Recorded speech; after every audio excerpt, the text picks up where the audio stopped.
expected.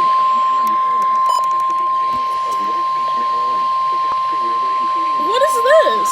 The National Weather Service in Mount Holly, New Jersey has issued a severe thunderstorm warning for central Chester County in southeastern Pennsylvania until 7:15 p.m.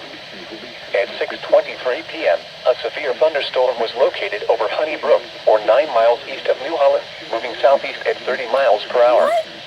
Hazard, 60 miles per hour with gusts and nickel-size hail. Source, radar indicated.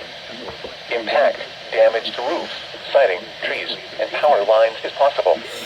Locations impacted include Westchester, Coatesville, Downingtown, Kennett Square, Honey Brook, Elverson, Glenmore, Marshallton, Leonville Markwood, West Goshen, South Coatesville, Avondale, Modena, Exton, Thorndale, and Topkaneman. What is this? This includes Pennsylvania Turnpike between mile markers 300 and 311. For your protection, move to an interior room on the lowest floor of a building. Repeating, a severe thunderstorm warning has been issued until 7:15 p.m. for the following county: Chester, Pennsylvania.